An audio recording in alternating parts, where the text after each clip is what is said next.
الحمدللہ، اللہ تعالیٰ کا لاکھ لاکھ شکر ہے کہ مالک الملک نے اپنی یاد کی توفیق اور موقع عطا فرمایا۔ لاکھوں اور کروڑوں درود حضرت محمد مصطفیٰ صلی اللہ علیہ وآلہ وسلم پر، جن کے طفیل مالک الملک نے یہ مہربانی عطا فرمائی۔ سامعین کرام، اللہ تعالیٰ نے قرآن پاک میں ارشاد فرمایا، اعوذ باللہ من الشیطان الرجیم، بسم اللہ الرحمن الرحیم۔ انہوں نے پھر موسیٰ کے سامنے عرض کی کہ آپ اپنے رب سے پوچھ کر ہمیں بتائیں کہ وہ گائے کیسی ہو، اس کا ہمیں بڑا شبہ پڑ گیا ہے اور ہم انشاءاللہ ہدایت پائیں گے۔ موسیٰ نے فرمایا کہ وہ گائے ایسی ہو کہ جس نے کبھی کھیتی کو پانی نہ لگایا ہو، کبھی زمین میں ہل نہ چلایا ہو اور اس میں کوئی داغ نہ ہو، مکمل زرد ہو۔ انہوں نے کہا، بس اب ہم سمجھ گئے، آپ نے ہمیں صحیح بات بتا دی۔ پس انہوں نے اسے ذبح کر دیا، حالانکہ وہ ذبح کرنے والے نہ تھے۔ اس ارشاد پاک میں بھی بنی اسرائیل کے سوالوں اور اللہ تعالیٰ کے جو جواب تھے ان کے متعلق ہے۔ ابھی تک وہ قصہ ختم نہیں ہوا۔ بنی اسرائیل عرض کرتے جاتے تھے، سوالات کرتے جاتے تھے اور اس طرح جوابات ملتے جاتے تھے، یہاں کر ان کے پاس کوئی سوال نہ رہا، کیونکہ اللہ تعالیٰ نے مکمل جواب ارشاد فرما دیا کہ وہ گائے جس کو ذبح کرنے کے لیے اللہ تعالیٰ نے حکم فرمایا ہے، وہ بوڑھی بھی نہ ہو، بچی بھی نہ ہو، زرد رنگ کی ہو اور اسے داغ بھی کوئی نہ ہو، بہت خوبصورت ہو، کبھی کھیتی کو اس نے پانی نہ لگایا ہو اور کبھی ہل کے آگے نہ جوتی گئی ہو، اور اس میں کسی قسم کا کوئی نقص بھی نہ ہو۔ اس کے بعد ان کے پاس اور کوئی سوال نہ رہا۔ پھر وہ مان گئے اور انہوں نے پھر ایسی گائے کی تلاش شروع کر دی تاکہ وہ اسے ذبح کریں اور ان کی مشکل حل ہو۔ اللہ تعالیٰ کی حکمت تھی کہ اتنے سوالات ہوتے رہے، ان میں بڑا عرصہ گزر گیا اور مخلوق خدا کے لیے ہدایت کا سبب اور ذریعہ بنتا گیا۔ چانچہ وہ گائے تلاش کرتے کرتے اس بچے کے گھر میں پہنچے جو اپنی ماں کا فرما بردار بیٹا تھا۔ وہ گائے جو اللہ تعالیٰ نے اس بچے کو واپس لوٹائی تھی، اسے دیکھ کر انہوں نے معلوم کر لیا کہ یہی وہ گائے ہے جس میں کوئی نقص نہیں ہے اور بہت خوبصورت ہے۔ دور سے اس طرح معلوم ہوتی ہے کہ اس سے نور نکل رہا ہے۔ انہوں نے لڑکے کو کہا، ہم یہ گائے خریدنے کے لیے آئے ہیں۔ اس نے کہا، ٹھیک ہے، لے لو۔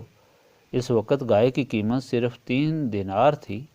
لڑکے سے پوچھا، کتنی قیمت لوگے؟ کیونکہ اسے فرشتے نے بتایا ہوا تھا کہ تم اس کی قیمت گائے کا پورا چمڑا اشرفیوں سے بھر کر لینا۔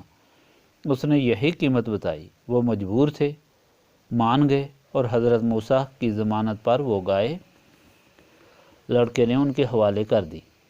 وہ گائے لے گئے اور ذبح کر کے اس کے چمڑے کو خالی کر کے اس میں اشرفیاں بھر کر لڑکے کو دیں، اور اس طرح اللہ تعالیٰ نے اس فرما بردار لڑکے کو مالا مال کر دیا۔ اس سارے قصے کو اگر شروع سے لے کر اب تک دیکھا جائے تو معلوم ہوتا ہے کہ یہ ہدایت کا ایک خزانہ ہے۔ جو شخص بھی اس ہدایت کو سمجھے اور عمل کرے، وہ کسی طرح بھی اس لڑکے سے کم نفع میں نہیں رہے گا۔ سب سے پہلی بات سمجھنے والی یہ ہے کہ اللہ تعالیٰ کا حکم فوراً ماننا چاہیے، اور اس پر اعتراض یا سوالات مزید مشکلات پیدا کرتے ہیں۔ رسول پاک صلی اللہ علیہ وآلہ وسلم کی حدیث ہے کہ سب سے بڑا مجرم وہ ہے جس کے سوال کی وجہ سے ایسی چیز جس کے تحریم کا حکم نازل نہ ہوا ہو وہ حرام قرار دے دی جائے۔ اگر بنی اسرائیل اعتراض نہ کرتے تو معمولی بات تھی۔ اللہ تعالیٰ کا حکم تھا کہ گائے ذبح کرو، اس کے گوشت کا ٹکڑا مردے کے ساتھ لگاؤ، وہ زندہ ہو جائے گا اور بتا دے گا کہ مجھے کس نے قتل کیا ہے۔ 2 دینار میں ہی ان کا کام چل جاتا اور انہیں کوئی تکلیف نہ ہوتی۔ جوں جوں وہ حجت کرتے گئے، ان کے لیے زیادہ مشکلات پیدا ہوتی گئیں۔ انہوں نے صرف یہ نہیں سمجھا کہ کمال اللہ تعالیٰ کے حکم میں ہے، گائے میں ایسا کوئی کمال نہیں ہے، گائے سب ایک جیسی ہیں۔ انہوں نے اللہ تعالیٰ کے حکم کی قدر عزت دل و دماغ میں نہیں کی، جس کی وجہ سے انہیں تکلیف ہوئی، مصیبت ان کے لیے بنی اور یہ جرمانہ ہوا اور سزا ہوئی۔ دوسری بات سمجھنے والی یہ کہ آپ سارے سوالات اور جوابات کو دیکھیں، کسی مقام پر بھی ان لوگوں نے اللہ تعالیٰ سے بلا واسطہ سوال نہیں کیا، یعنی حضرت موسیٰ کے سامنے عرض کرتے رہے۔ حضرت موسیٰ اللہ تعالیٰ سے پوچھ کر ان کو جواب دیتے رہے، اگر وہ خود سوال کرتے تو ان کو نہ جواب ملتا اور نہ وہ ہدایت پاتے۔ معلوم ہوا اللہ تعالیٰ کی ہدایت واسطہ سے ملتی ہے، بلا واسطہ نہیں ملتی۔ یہی وجہ ہے کہ اللہ تعالیٰ مخلوق خدا کے پاس اپنے رسول بھیجے جو اللہ تعالیٰ کی ہدایت اور اللہ تعالیٰ کے احکام لے کر آئے۔ رسولوں کا یہ سلسلہ نبی پاک صلی اللہ علیہ وآلہ وسلم پر ختم ہوا۔ آپ صلی اللہ علیہ وآلہ وسلم کو خاتم النبیین بنایا گیا۔ حضور پاک صلی اللہ علیہ وآلہ وسلم مکمل ہدایت لے کر آئے۔ اس کا علم حضور پاک صلی اللہ علیہ وآلہ وسلم کے غلاموں سے مخلوق خدا کو ملا۔ اسی لیے رسول پاک صلی اللہ علیہ وآلہ وسلم نے فرمایا، میرے اصحاب کی مثال ستاروں کی سی ہے، جس کی روشنی میں تم چلنا چاہو چل سکتے ہو۔ تم وہ ہدایت پاؤ گے جو نبی پاک صلی اللہ علیہ وآلہ وسلم کے غلاموں نے حاصل کی اور جس پر انہوں نے عمل کیا۔ اب وہ ہدایت ان کے غلاموں سے حاصل ہو سکتی ہے اور یہ سلسلہ اسی طرح اپنے رہبر تک پہنچتا ہے۔ ثابت ہوا کہ جو ہدایت اپنے رہنما یا رہبر سے حاصل ہو اس پر فوراً عمل کرنا چاہیے، اس پر کبھی اعتراض نہیں کرنا چاہیے۔ جو شخص ایسا سوچتا ہے تو شیطان اس کی سوچ میں داخل ہو جاتا ہے اور وہ آدمی گمراہ ہو جاتا ہے، وہ کبھی ہدایت نہیں پا سکتا۔ تیسری بات یہ ہے کہ جو لوگ اللہ تعالیٰ پر توکل کرتے ہیں، اللہ تعالیٰ انہیں کبھی مایوس نہیں کرتا۔ اللہ تعالیٰ توکل کرنے والوں کو دنیا اور آخرت میں اپنی حفاظت میں لے لیتا ہے۔ لیکن توکل سے پہلے ایمان کی ضرورت ہے، اور ایمان کا ثبوت یہ ہے کہ اللہ تعالیٰ کے احکام کی پابندی کی جائے۔ ایک آدمی توکل کرے اور اس کا ایمان ڈاما ڈول ہو اور سارے اصول اللہ تعالیٰ کے احکام کے خلاف ہوں تو یہ توکل نہیں بلکہ حماقت ہے۔ چوتھی بات یہ ہے کہ اللہ تعالیٰ کے حکم میں بڑی طاقت اور برکت ہے۔ اللہ تعالیٰ جو چاہے وہ کر سکتا ہے، جو چاہتا ہے وہ کرتا ہے۔ وہ قادر مطلق ہے، ہر چیز اس کے اختیار میں ہے۔ گائے کا کمال نہیں تھا، اللہ تعالیٰ نے صرف اپنے حکم کی قیمت اور عظمت کو ظاہر کرنا تھا کہ مردہ گائے کے گوشت کا ٹکڑا لے کر مردے کو لگاؤ تو وہ بھی زندہ ہو جائے گا۔ یہ اللہ تعالیٰ کے حکم کی طاقت ہے۔ اب سب سے بڑی ہدایت کون سی ہے؟ اللہ تعالیٰ نے فرمایا کہ انسانوں اور جنوں کو میں نے اپنی عبادت کے لیے پیدا فرمایا ہے۔ کون سی عبادت کے لیے اور وہ عبادت کس طرح کی جا سکتی ہے، اس کو سمجھنے کی ضرورت ہے۔ جنوں اور انسانوں کو اللہ تعالیٰ کی عبادت کے لیے پیدا کیا گیا، اور یہ سمجھ کس طرح حاصل ہو سکتی ہے؟ یہ ان لوگوں کو حاصل ہو سکتی ہے جنہیں اللہ تعالیٰ قبول فرما لیتا ہے۔ وہ کون سے لوگ ہیں جنہیں اللہ تعالیٰ قبول فرماتا لیتا ہے؟ جنہیں اللہ تعالیٰ ہدایت بخشتا ہے اور جنہیں عبادت کی توفیق عطا فرماتا ہے۔ ان کے لیے اللہ تعالیٰ نے نبی پاک صلی اللہ علیہ وآلہ وسلم کو فرمایا کہ اس کی مخلوق کو بتا دیں، اے محمد صلی اللہ علیہ وآلہ وسلم، آپ ان لوگوں کو بتا دیں، اگر تم اللہ تعالیٰ کی محبت چاہتے ہو تو میرے تابع داری کرو، میری غلامی کرو۔ اللہ تعالیٰ تمہارے ساتھ محبت کرے گا اور تمہارے گناہ بخش دے گا، اور اللہ تعالیٰ بخشنے والا مہربان ہے۔ تخلیق انسانیت کا مقصد اس طرح پورا ہوگا کہ نبی پاک صلی اللہ علیہ وآلہ وسلم کی غلامی اختیار کی جائے۔ یہی عمل ہے جس سے انسان اللہ تعالیٰ کی بندگی میں داخل ہو جاتا ہے۔ اللہ تعالیٰ انسان کو اپنی بندگی میں قبول فرما لیتا ہے اور زندگی کا مقصد پورا ہو جاتا ہے۔ یہ کامل تابع داری کس طرح ہو سکتی ہے؟ صرف اسی صورت میں کہ نبی پاک صلی اللہ علیہ وآلہ وسلم سے ایسا تعلق قائم ہو جائے کہ جس تعلق میں کوئی چیز حائل نہ ہو، اور وہ تعلق جس کا نام نسبت رسولی صلی اللہ علیہ وآلہ وسلم ہے، اس کو حاصل کیا جائے۔ نسبت رسولی صلی اللہ علیہ وآلہ وسلم اس وقت تک حاصل نہیں ہو سکتی جب تک کامل محبت انسان کے دل میں نہ ہو، یعنی ایسی نسبت ہو، ایسی کامل محبت ہو کہ اس کے درمیان کوئی چیز حائل نہ ہو، ہر چیز اس تعلق پر، اس محبت پر قربان ہو۔ نبی پاک صلی اللہ علیہ وآلہ وسلم کے غلاموں نے اپنی زندگیوں میں اپنے اعمال سے اس محبت کو ثابت کیا، وہ ہمارے لیے ہدایت کا راستہ بنے۔ اس لیے رسول پاک صلی اللہ علیہ وآلہ وسلم نے فرمایا کہ میرے اصحاب کی حیثیت ستاروں کی سی ہے، جس کی روشنی میں تم چاہو چلو ہدایت پا جاؤ گے۔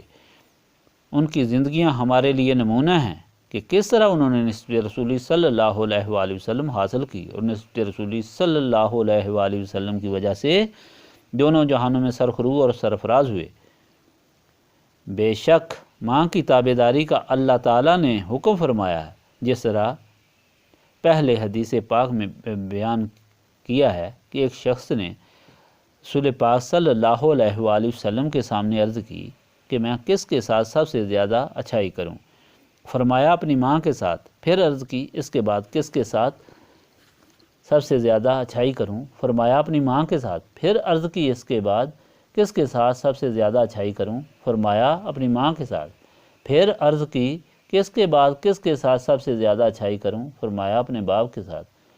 اللہ تعالیٰ کو سب سے زیادہ ماں کی خدمت اور تابعداری منظور ہے، اسی لیے یہ قصہ بھی اللہ تعالیٰ نے بیان فرمایا کہ جس نے ماں کی تابعداری کی اس کو اللہ تعالیٰ نے دین اور دنیا میں مالا مال فرما دیا۔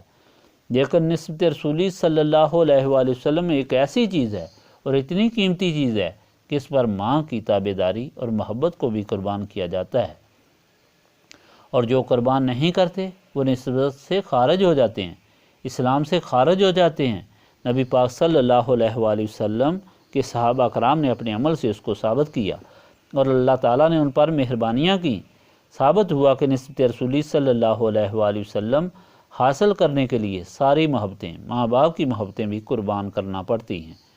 جنہوں نے یہ محبتیں قربان کی ان کو اللہ تعالیٰ نے وہ مقام عطا فرمایا جو سب سے بلند، برتر اور اعلیٰ ہے۔ حضرت سعد بن ابی وقاص اپنی ماں کے اکلوتے بیٹے تھے۔ جب ماں کو پتہ چلا میرا بیٹا مسلمان ہو گیا ہے تو بلا کر کہا، بیٹا میں نے سنا ہے کہ تم مسلمان ہو گئے ہو، تم نے اپنے دین کو چھوڑ دیا ہے، میں تمہارے ساتھ خفا ہوں، اگر تم اس نئے دین کو نہ چھوڑو گے تو میں کھانا پینا بند کر دوں گی، اس طرح بھوکی مر جاؤں گی اور لوگ تمہیں تانا دیں گے کہ تم ماں کے نافرمان ہو۔ انہوں نے کہا میں اس دین کو نہیں چھوڑ سکتا، چانچہ ماں نے کھانا چھوڑ دیا اور بھوکی رہتے رہتے قریب المرگ ہو گئی۔ اس وقت پھر بیٹے کو بلایا کہ دیکھو میری کیا حالت ہو گئی ہے، میں اب مر رہی ہوں۔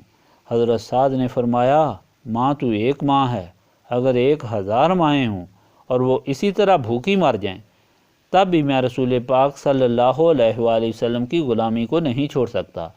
ایسی طاقت کون سی تھی کہ جس نے اتنی زبردست قربانی کے لیے حضرت سعد کو تیار کر دیا؟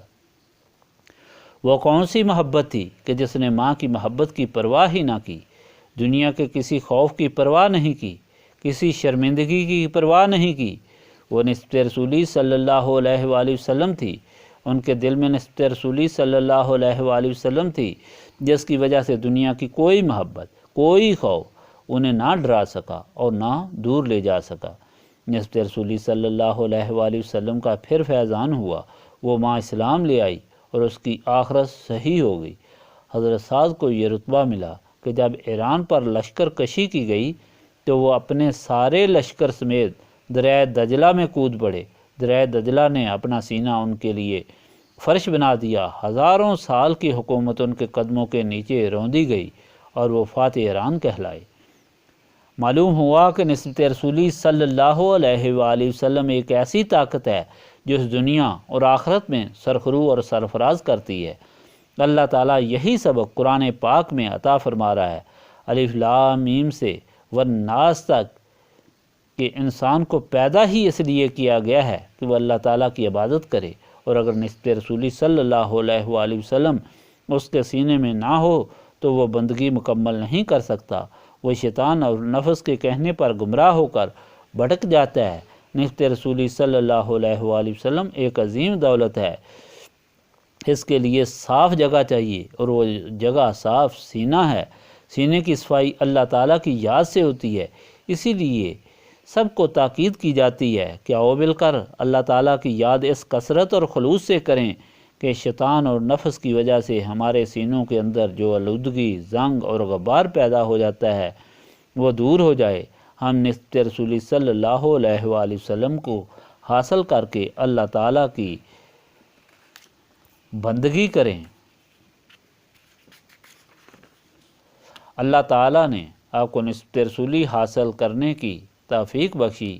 اور آپ کو یہاں لایا، اس لیے آپ کو یہ معلوم ہونا چاہیے کہ آپ ایک قیمتی چیز کے لیے آئے ہیں، آپ کو قیمتی چیز ملی ہے اور آپ قیمتی چیز لے کر واپس جا رہے ہیں۔ انسان اگر تھوڑے سے پیسے لینے کے لیے جاتا ہے تو پہلے سوچ کر جاتا ہے کہ میں نے اس رقم یا سونے یا دولت کی حفاظت کس طرح کرنی ہے۔ سارے راستے میں سوچتا رہتا ہے کہ چور میری جیب سے یہ رقم نہ نکال لیں، راستے میں ڈاکہ نہ پڑ جائے۔ جب اسے یہ قیمتی دولت ملتی ہے تو وہ اپنی جیب میں اسے بہت سنبھال کر رکھتا ہے، گھر جا کر بھی اس کی حفاظت کرتا ہے اور ہمیشہ سوچتا ہے کہ میں اس کو کس طرح سنبھال کر رکھوں۔ آپ نسبت رسولی صلی اللہ علیہ وآلہ وسلم کے لیے آئے ہیں، آپ کے ساتھ 2 ڈاکو اور بڑے زبردست چور نفس اور شیطان ہیں جو آتے ہوئے بھی آپ کے دل میں غلط خیال پیدا کرتے ہیں، یہاں بیٹھے ہوئے بھی کوشش کرتے ہیں کہ کس طرح آپ کی توجہ اللہ تعالیٰ سے ہٹ کر دنیا کی طرف ہو جائے، اور جاتے ہوئے بھی وہ اسی طرح آپ کو گمراہ کرنے کی کوشش کرتے ہیں۔ آپ کو اس بات کا احساس ہونا چاہیے کہ آپ کس لیے آئے ہیں، کس لیے بیٹھے ہیں اور یہاں سے کیا لے کر جا رہے ہیں، تاکہ آپ ما حقہ مستفید ہو سکیں۔ استغفر اللہ العظیم الذی لا الہ الا هو الحی القیوم واتوب الیہ۔ استغفر اللہ العظیم الذی لا الہ الا هو الحی القیوم واتوب الیہ۔ استغفر اللہ العظیم الذی لا الہ الا هو الحی القیوم واتوب الیہ۔